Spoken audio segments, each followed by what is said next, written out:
So my topic is feedback loop. So feedback loop means whenever a process happens, the output of that process should be returned to the input, so that the future performance may be improved, and it helps for a continuous improvement and refining the process very easier. And this peer-to-peer feedback is everywhere, like in organization, in education, and while doing a project as a team. And it include where the feedback is necessary between a group of persons or a single person in order to improve the productivity. And I have also interacted with Mr. Kishore Kumar JR, a paper staff production manager in Erode. And in his feedback, he highlighted the challenges faced by the industry, and especially on high tax rate, and that the cost of paper straw cost is almost equal to same as the plastic straws. So his inputs help us to recognize the real production difficulties and understand how such peer feedback can guide better solutions for sustainable practices. என் பேர் கிஷோர். ஈரோட்டில் வீரப்பம்பாளையத்தில் நம்ம paper straw production பண்ணுறோம். இது கொஞ்சம் யூனிக்கான ஒரு business லிஸ்ட்டில், ஆனால் மேக்ஸிமம் எல்லா ஜூஸ் ஷாப்பு எல்லாத்தையுமே யூஸ் பண்ணுறது தான். என்னன்னா நம்ம பிளாஸ்டிக்கு ஆல்ட்ரா பண்ணியிருக்கோம். நம்ம 2021 ஆரம்பித்தோம், இன்னையோட சக்ஸஸ்ஃபுல்லாக போயிட்டுருக்கு. பிளாஸ்டிக்ஸ்க்கு கவர்மெண்ட் ஆல்ட்ரேஷன் பண்ணுற ஐடியா கொடுத்ததுக்கு எங்களுக்கு அதில் ஒரு ஐடியா வந்தது. அதில் மிஷின்ஸ்லாம் இம்போர்ட் பண்ணி எங்களால் ப்ரொடக்ஷன் பண்ணி நாங்கள் இருக்கிற லோக்கல்ஸுக்கு எக்ஸ்போர்ட்ஸ் எல்லாமே பண்ணிகிட்ருக்கோம். 4 இயர்ஸ் ஆக போகுது, ஆனாலும் பிஸ்னஸ் இன்னும் பிக்கப் ஆகலை. காரணம் கவர்மெண்ட்ஸ் மறுபடியும் மெஷர்ஸ் எடுக்கல. பிளாஸ்டிக் ஸ்டாக்கு மார்க்கெட்டில் மறுபடியும் பிளாஸ்டிக்ஸ் வந்துருச்சு. அது இல்லாமல் இந்த இபி ப்ராப்ளம் இருக்குது, ரா மெட்டீரியல் ப்ராப்ளம் இருக்குது. ஆக்சுவலாக பிஸ்னஸில் எல்லா ப்ராப்ளம் இருக்க தான் செய்யும், ஆனால் டே பை டே ப்ராப்ளம்ஸ் அதிகமாகிட்டே தான் போகுது இந்த லாஸ்ட் ஒரு 5 இயர்ஸில். அதில் நாங்கள் ஆரம்பித்த டைமில் இன்னும் மணி சர்க்குலேஷன்ஸ்லாம் கம்மியாக தான் இருக்குது. பார்ட்டிஸ் மெட்டீரியல் போனாலும் பேமெண்ட் டிலே ஆகுது, ஒரு சிலர்கிட்ட பேமெண்ட் வரதில்லை, யாருமே ஜெனியூலாக இப்போது பண்ணுறதில்லை. எல்லாருமே பிளாஸ்டிக் ஸ்டார்ஸு ரேட் கம்மியாக இருக்கும் அங்கே போயிடுறாங்க. டிஸ்போசலுக்கு இது பயோடிகிரேடபிள் ஆகும்போது யாருமே யோசிக்காமல் இப்போ பாட்டுக்கு பிளாஸ்டிக்ஸ் மார்க்கெட்டில் இருக்குது. அதுக்கு ஆல்ட்ரா பண்ண போய் தான் நம்ம இப்போ ஆரம்பிச்சிருக்கோம். 4 இயர்ஸ் ஆகிட்டு இருக்கு. மற்ற ஆர்ட்ஸ் எக்ஸ்போர்ட்ஸும் நல்லா போயிட்டு இருக்கு. இபி பிரச்சனை இருக்குது, கவர்மெண்ட்டில் இருந்து இபி பிரச்சனை இருக்குது. நமக்கு லோன் கொடுக்கும்போது நமக்கு ஒரு பர்சன்டேஜ் கொடுத்துருந்தாங்க, 9.5 இன்ட்ரெஸ்ட்டில் கட்டணும். இப்போ 12.5 ஆயிடுச்சு.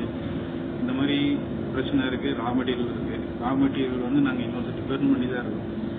பேப்பர் மில்லிலேருந்து நாங்கள் டேரெக்டாக வாங்க முடியாது. பல்காக வாங்கும் போது தான் அங்கே டேரெக்டாக வாங்க முடியும்.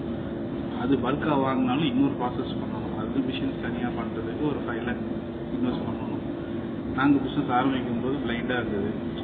ஆரம்பித்தோடனையும் சரி டெய்லி இவ்வளோ ப்ரொடக்ஷன் வரும், இவ்வளோ சேல்ஸ் ஆகும், இவ்வளோ ப்ராஃபிட் வரும், மந்த்லி இவ்வளோ வரும், அவ்வளோ இவ்வளோ பிளான் பண்ணியிருக்கோம். ஆனால் அப்படியே உல்ட்டாவாக இருக்குது. எப்படின்னா ஃபீல்ட் ஒர்க் நாம் தான் பண்ணணும், நம்ம ப்ரொடக்ஷன் நாம் தான் பார்க்கணும். மேலே இல்லை மேன் பவர் கரெக்டாக கிடைக்க மாட்டாங்க, கிடைச்சாலும் ஸ்கில்டாக இருக்க மாட்டாங்க. அவங்க பின்னாடி நிற்கிற மாதிரி இருக்கும். வெளியே நம்ம சேல்ஸுக்கோ மார்க்கெட்டுக்கு போக முடியாத மாதிரி இருக்கும். மார்க்கெட்டுக்கு போனால் பிளாஸ்டிக் ஸ்டார் ரேட்டு நம்ம பேப்பர் ஸ்டார் கேட்குறாங்க 24-25 rupees ஹோல்சேலுக்கு போயிட்டு இருந்த பேப்பர் ஸ்டார் இப்போ 14 rupees வந்துச்சு. இதுக்கு காரணம் காம்படிஷன் தான். மிஷின்ஸ் நிறைய இம்போர்ட் பண்ணாங்க. சைனாலேருந்து எல்லாம் நிறைய மிஷின்ஸ் இம்போர்ட் பண்ணி கொடுத்தாங்க. எங்களுக்கு இம்போர்ட் பண்ணி கொடுத்தாங்க. அவங்கள மற்றவங்களுக்கு இம்போர்ட் பண்ணி கொடுத்து எங்கள் டிஸ்ட்ரிக்ட்டு, பக்கத்து டிஸ்ட்ரிக்ட்டு, பக்கத்து ஸ்டேட் எல்லாத்துக்கும் பண்ணி கொடுத்து மார்க்கெட்டில் இப்போது ரேட் ரொம்ப காம்படிட்டிவாக போயிட்டு இருக்கு. நிறைய பேர் இப்போது மிஷின் புதுசாக வாங்கி ரன் பண்ணாமல் அப்படியே சேல்ஸ் பண்ணுறது வச்சுருக்காங்க. அந்தளவுக்கு மார்க்கெட் டவுன் ஆகிருக்கு. இது காரணம் பிளாஸ்டிக் ஸ்டார்ஸ் கவர்மெண்ட் ஒரு பிளான் எடுத்து பேன் பண்ணி ஆகணும். அது ஒன்று தான் எங்களுக்கு இருக்கிற பெனிஃபிட்டாக கவர்மெண்ட் பண்ண முடியும். Asking feedback about a cloud engineer in Bangalore. Why I chose him? Because he has a regular changing of shift in rotation, like morning, afternoon, and day shift, and how he manages it. And can you introduce you in short, and in which company you are working so far? Hi Rishmita, myself Rishmita. I am currently working as a cloud engineer, but for a client I am working as a security analyst. And my org is an Accessivo, which is a cloud-based organization. We are in a advanced partner tier with the AWS. we are providing a lot of services like cloud migrations and modernization and a monitoring service and a security service as well, and some full stack web application development also. Okay, sir. How can you manage your regular changing of shift? Well, I haven't scheduled up the shift, and then I have mentally prepared for that, and then I will manage my diet because my shift is irregular. Because when I have morning and maybe on 3 days later I have night shift, like that will be there. So I have to maintain mentally and physically also. Yes, sir. It's much so significant. And sir, and can you share your struggles that you have faced still now, and how you can overcome it? Well, you see, if you struggle is lot in every job. I would just struggle. I won't see as a struggle. I would see as a one task. I have to complete it. If I complete it, I gain some knowledge in that.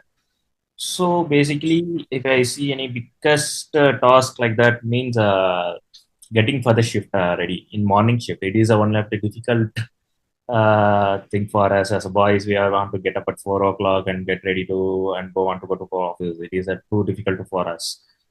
So it is my struggle I'm seeing in my job, but I try to overcome it, and I were taking on necessity steps, actions for it. Field work on an organization between an employee and employer, how they exchange their feedback between them. Asian UPVC Windows and doors பார்க்கணும். அந்த பொண்ணு வந்து அக்கௌண்ட்டாக எங்கிட்ட work பண்ணுது. So வந்து இது sometime நான் ஒரு வேலையை சொல்லியிருப்பேன், மறந்துடுவாங்க, மறுபடியும் திருப்பி நான் ரிப்பீட் பண்ணுவேன், அப்புறம் மறுபடியும் திருப்பி செஞ்சு கொடுப்பாங்க. அது நீ தான் சொல்லணும், நீ தான் சொல்லணும்.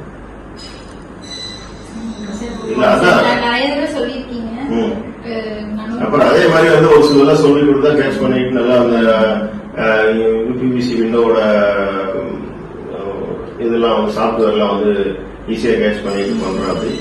இதுல வந்து ஒரு சில இதெல்லாம் மறந்துடுறாப்படி, மறுபடியும் சொல்லும் போது வந்து கேட்ச் பண்ணி மறுபடியும் திருப்பி பண்ணிக்கிறாப்படி. சம்டைம் மறுபடியும் மறதிகள் இருக்குதான் செய்யுது. இதுதான் எங்களுக்குள்ள இருக்கிற இது. வேற என்ன சிலது வந்து கொஞ்சம் ரிப்பீட்டடா கொஞ்சம் ஏதாவது கண்டினியூஸா ஒர்க் பண்ணும்போது அது மாதிரி கொஞ்சம் மார்க் இருக்கு. இப்போ சாரா சொல்லும் போது அதே மாதிரி ஒர்க்கும் ரொம்ப அதிகமா ஒர்க்ல இல்ல, எந்த ஒரு ப்ரெஷர் அந்த மாதிரி எதுவும் இல்லை, நல்லா சாஃப்டா. Okay.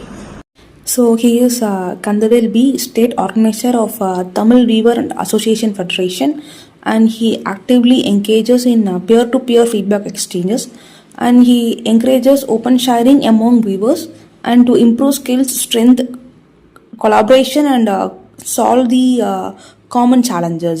So though this approach, he supports both community welfare and the growth of Tamil weaving traditions. So let us see how he tells the feedback about the power loom from the past to the present and still now. விசைத்தறிக்கு அப்புறம் பார்த்தீங்கன்னா விசைத்தறி தொழில் வந்து பெரிதாக முன்னேறிட்டு வந்துச்சு. அது முன்னேற்றம் எங்கே பார்த்தீங்கன்னா ஒரு 2015 வரை பெரிய முன்னேற்றம் இருந்துச்சு. அப்போ பார்த்தீங்கன்னா தமிழ்நாட்டில் ஒரு 4 லட்சம் விசைத்தறி இருந்தது வந்து ஒரு 5 லட்சம் 5.5 லட்சம் விசைத்தறியாக போச்சு. 2016க்கு அப்புறம் பார்த்தீங்கன்னா விசைத்தறி தொழிலே தொய்வை நோக்கி போயிட்டு இருக்குது. இதுக்கு காரணம் பார்த்தீங்கன்னா நூல் விலை ஏற்ற இறக்க இருந்துச்சு. அது இல்லாமல் டிமானிஸ்ட்ரேஷன் பண்ணாங்க, ஜிஎஸ்டி கொண்டு வந்தாங்க. ஜிஎஸ்டி கொண்டு வந்ததில் என்ன ஆச்சுன்னா மொதல் ஒரு 17 மாதம் மேன்மேடு ஃபைபருக்கு வந்து எங்களுக்கு வந்து ரீஃபண்ட் இல்லைன்ட்டாங்க. அதாவது நூல் 18%, துணி 5%, பிற்காலத்தில் 12.5 போட்டு ஒரு 13 மாதம் சராசரி ஒரு 10 லட்சம் முதலீடு செஞ்ச ஒரு நெசவாளர் வந்து சொந்த உற்பத்தி செஞ்சுட்டு இருந்தாருன்னா 9.5 லட்சத்துக்கு மேலே வந்து ஜிஎஸ்டி ரீஃபண்ட்லேயே போனால அந்த 17-19 இருந்து பார்த்தீங்கன்னா நிறையா நெசவாளர் வந்து சொந்த உற்பத்தி விட்டுட்டு கூலிக்கு போயிட்டாங்க. இது வந்து ஒரு 20 தறி உண்டாங்களுக்கு ஒரு 100 தறி 60 தறி கோடிக்கணக்கில் லாஸ் ஆகி சில பேர் தொழிலை விட்டும் சில பேர் வாழ்க்கையை இறந்தும் சென்றுட்டாங்க. இதுக்கு மத்திய அரசு பார்த்தீங்கன்னா 2014 நெசவாளர் காப்பாற்றுறதுக்கு சில நன்மையான ஸ்கீம், பவர் டச் இந்தியான்னு ஒரு ஸ்கீம் கொடுத்தாங்க. அது மூலியமா வந்து நெசவாளருக்கு மானியம் அந்த மாதிரி கொடுத்தது. ஆனால் 2019 இந்த ஸ்கீம் எல்லாம் நின்றனால அதுல ஒரு தொய்வு.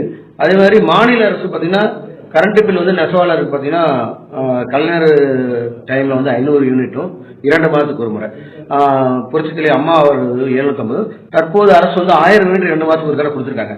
இதன் மூலம் பார்த்தீங்கன்னா தமிழ்நாட்டில் 1,68,000 விசைத்தறி கூடங்கள் இருக்குது. அதை நாங்கள் டேரிஃப் 382ன்னு ஒரு சர்வீஸ் சொல்லுவோம். அது மூலயமா 1,75,000 1000 கொடுத்ததில் பார்த்தீங்கன்னா ஒரு 90,000 to 1,00,000 பேர் கரண்ட் பில்லை கட்டுறதில்லை. இது எப்படி பார்த்தீங்கன்னா இங்க கொங்கு மண்டலத்தில் மட்டும்தான் நாங்கள் வந்து 12 திரி 16 திரி ஓட்டிட்டு இருக்கோம். இதை தாண்டி நீங்க மற்ற மாவட்டத்தில் போனீங்கன்னாவே 4 திரி 6 திரி 8 திரி அவங்க வந்து வீட்டுக்குள் தறி போட்டு வேலை செய்வாங்க. அவங்க தான் தொழிலாளி, அவங்க தான் முதலாளி. அவங்களுக்கெல்லாம் தொழில் வந்து கரண்ட் பில்னால கொஞ்சம் பரவாயில்லை. ஆனா இந்த கொங்கு மண்டலம் பார்த்தீங்கன்னா நாங்கள் பெரும்பாலும் எல்லாமே காடா துணி, கிரே ஃபேப்ரிக்னு சொல்லுவோம். அது காட்டனா இருந்தாலும் சரி, மேன்மேட் ஃபேப்ரிக் ஓட்டுறோம். இந்த காட்டன் ஓட்டுறதுனால பார்த்தீங்கன்னா தமிழ்நாட்டில் ஒரே பிரச்சனை, நமக்கு வந்து காட்டன் ஓட்டுறதுனால இதை டை பண்றதுக்கான வசதி இல்லை. ஏன்னா இங்க பொல்யூஷன் பிரச்சனை. இதனால ஒரு நாளைக்கு 2 கோடி மீட்டர் வந்து வட மாநிலத்துக்கு போய் அங்கேயே பிரிண்ட் ஆச்சு. இப்ப என்ன அங்கேயே பிரிண்ட் ஆகி கார்மெண்ட் ஆகி துணியா தான் இங்க வருது. அப்ப இங்க இருக்கிற மக்களுக்கு வேலை வாய்ப்பு, அதாவது எக்கனாமிக் சைக்கிள் டெஸ்ட் இல்ல எக்கனாமிக் சைக்கிள் ஒண்ணு சுத்தமா அழிஞ்சு போச்சு. அடுத்தது இந்த வேட்டி சேலை இந்த மாதிரி பினிஷ் குட்ஸ் உற்பத்தி பண்றதுக்கு கலர் நூல் தேவைப்படுது. இந்த கலர் நூலோட மூலப்பொருள் தமிழ்நாட்டில் கிடையாது. எடுத்துக்காட்டு காட்டணும்னா நாங்கள் டை பண்ண முடியாது. பாலிஸ்டர்னா வடமாநிலத்துல வரணும். வடமாநிலத்தில் ஒரு 100 ரூபா அங்க நூல்னா இங்க வரும்போது 120 ரூபாய் ஆயிடுது. இப்ப தமிழ்நாட்டோட பெரிய டிராபேக்கே அதாவது மேம்படுத்தப்பட்ட நூல்கள் கிடைப்பதில்லை. அதாவது டை செய்யப்பட்ட நூல்கள் இங்க தமிழ்நாட்டில் கொள்முதல் பண்ண முடியல. நாங்க உற்பத்தி செஞ்ச துணியை வந்து நாங்க இங்க டை பண்ண முடியாம பிரிண்ட் பண்ண முடியாம வெளியில தமிழ்நாட்டோட பொருளாதாரமே டோட்டலா இன்னைக்கு வந்து ஜவுளி தொழில் முடியும் அளவுக்கு வந்துருக்குது. அதே மாதிரி ஜவுளி தொழிலை பொறுத்தவரை ஜின்னி டு கார்மெண்ட் எல்லாமே சார்ந்தா இருக்கிறோம். விசைத்தறிக்கு மட்டும்தான் அரசு வந்து சலுகைகள் கொடுக்குறோம்னு சொல்லிட்டு இருக்காங்களே தவிர மீதி ஸ்பின்னிங்கு, சைசிங்கு, ப்ராசஸிங் மில்லுக்கு எல்லாமே கரண்ட் பில்லும் காஸ்ட் ஆஃப் ப்ரொடக்ஷன் அதிகனால தமிழ்நாட்டில் ஜவுளி தொழில் வந்து 50% மேலே அழிஞ்சு போயிருச்சு. அழிஞ்சு போயிட்டே இருக்கிறத வந்து அரசு ஏன் கண்டுகொள்ளாம இருக்காங்க எனக்கு தெரியல. அதே மாதிரி மத்திய அரசு பல மாநிலங்களுக்கு பல சலுகைகள் தராங்க. அவங்களோட ஆளும் மாநிலங்களுக்கு சலுகைகள் தராங்க. குஜராத்தில் போய் பார்த்தீங்கன்னா மெரைன் டிசர்ட், அதாவது சாயக்கழிவு வந்து சுத்தரிச்சு கடலை கூட விடுற திட்டம் மூலமா அருமையா செயல்பட்டு இருக்கிறாங்க. அவங்க அந்த வட மாநிலத்தில் செய்யறவங்க சரி, கலர் செய்யறவங்க என்னைக்கு துணி லாஸ்ன்னு சொல்றல. ஆனா தமிழ்நாட்டில் நாங்க காடா உற்பத்தி செய்யறது மட்டும் தான் தொழில் செய்ய முடியல, நஷ்டம் நஷ்டம் நஷ்டம் சொல்லிட்டு இருக்கோம். இதுக்கு மாநில அரசு தான் இது முதல் வேலை செய்யணும். மக்களுக்கு பாதிப்பு இல்லாத வகையில சுத்திகரிப்பு தண்ணியை வந்து கடலையோ இல்ல அரசோ சிஇடிபி போட்டு பண்ணா மட்டும்தான் தமிழ்நாட்டில் ஜவுளி தொழில் காக்க முடியும். அதே மாதிரி தறியை வந்து மேம்படுத்தணும். மேம்படுத்தினா மட்டும்தான் அடுத்து சாதா விசைத்தறியை வந்து நாடாள விசைத்தறியாகவும் ஆட்டோனமா பண்ணணும். உற்பத்தி பண்ற துணியை வந்து மார்க்கெட்டிங் பண்றதுக்கு நம்ம ஊர்ல வந்து சோர்ஸே கிடையாது. இந்த சோர்ஸை வந்து நம்ம அரசு செஞ்சு தரணும். எடுத்துக்காட்டு பாத்தீங்கன்னா நீங்க ஒரு துணி வாங்கணும்னா பெங்களூருக்கு மெட்ராஸ் நான் டிஃபரன்ஸ் சொல்ல மாட்டேன். தமிழ்நாட்டில் ஒரு ரயில்வே ட்ராக் இருக்குது, திருவள்ளூர் குப்பங்கிறது ஆந்திரா. திருவள்ளூர்ல ஒரு துணி நீங்க வித்தீங்கன்னா 150 ரூபா, குப்பத்தில் போய் வேணா 100 ரூபா. காரணம் அங்க டையிங் பிரச்சனையில நல்லா இருக்கு, அரசு நல்ல சலுகை கொடுக்குறாங்க. ஆனா தமிழ்நாட்டில் அப்படி இல்லை. இப்ப தமிழ்நாட்டில் இன்னைக்கு பாரம்பரிய தொழில் செஞ்சுட்டு இருக்காங்கன்னா என்னடா பண்ணது வேற தொழில் தெரியல அந்த சூழல் செஞ்சுட்டு இருக்காங்க. அதுக்கு அரசு வந்து விசைத்தறி கணக்கெடுப்புன்னு ஒன்று எடுக்கணும். கணக்கெடுப்பு எடுத்து இவ்வளவு தறி இருக்கு சரியான நபர்களுக்கு மானியம் கொடுக்கணும். அப்புறம் மார்க்கெட்டிங் சாஃப்ட்வேர் செயலி இது பண்ணாதான் அந்த நெசவாளர் வந்து நேரடியா சந்தைப்படுத்துறதுக்கு வழிவகுக்குது. இதை வந்து மத்திய அரசு மாநில அரசு எடுத்து செஞ்சால் மட்டுமே இனி வரும் காலங்களில் தறி தொழில் காப்பாற்ற முடியும். ஏன்னா கடந்த கோவிடுக்கு அப்புறம் தறி தொழில் பார்த்தீங்கன்னா குறைந்தபட்சம் நாங்கள் வந்து 50,000 தறி சொல்றோம். ஆனா 1,00,000 தறி வந்து உடைச்சிருக்கிறோம். இது வந்து எங்களோட என்ன சொல்றது, நாங்கள் உயிருக்குயிரா இருக்கிற தறியை வந்து உடைச்சிட்டு சில பேர் தொழிலை விட்டு வெளியே போயிருக்கிறாங்க. இந்த சூழலை வருங்காலத்தில் அரசு தடுக்கணும்னா நெசவாளர்களை வந்து கைத்தறி நெசவாளர் எப்படி காக்கிறோம் அப்படின்னு சொன்னாலும் அது மாதிரி விசைத்தறி நெசவாளரும் ஜவுளித்துறையும் தமிழக அரசு முக்கியமா காப்பாற்றணும். இல்லைன்னா மத்திய அரசோட தயவோட காப்பாற்றினா மட்டும்தான் ஜவுளி தொழிலை வந்து இந்தியாவில் மேம்படுத்த முடியும். நான் வந்து டிசம்பர்லேருந்து ரிமூவ் பண்ணிட்டுருக்கேன். நான் ஸ்ட்ரென்த் ட்ரைனிங்காக எனக்கு ரிமூவ் பண்ணேன். ஃபர்ஸ்ட் வரும்போது எனக்கு எந்த எக்ஸசைஸ் எதுவுமே தெரியாது, எனக்கு ஸ்ட்ரென்த் இல்லாமல் இருந்துச்சு. இப்போது இங்கே இருக்க என்னுடைய ட்ரெயினர் வந்து எனக்கு ஃப்ரெண்ட்லியாக சொல்லி கொடுக்குறாங்க. நான் எத்தனை டைம் எனக்கு ஃபார்ம் வந்து தெரியல அப்படின்னு சொன்னாலும் என்னை வந்து கரெக்ட் பண்ணி கரெக்டாக என்னை கைட் பண்ணியிருக்காங்க. நான் ரெகுலராக ஒர்க் அவுட் பண்ணிட்டுருக்கேன். இப்போது எனக்கு வந்து என் பாடியில் சேஞ்சஸ் தெரியுது. நான் மென்டலாகவும் ஃபிசிக்கலாகவும் எனக்கு இப்போது ஸ்ட்ரென்த்னஸ் நான் ஃபீல் பண்ணுறேன். ஸ்டார்டிங் வரும்போது பார்த்தீங்கன்னா பாடி ஸ்ட்ரென்த் வந்து வீக்காக இருந்துச்சு. இங்கே வந்து கொஞ்சம் ப்ராப்பராக அந்த ஒர்க் அவுட் எல்லாம் பண்ணி ப்ராப்பராக பண்ணும்போது கேஷ் எல்லாம் கரெக்ட் பண்ணி அது நல்ல இம்ப்ரூவ்மெண்ட் இருக்குது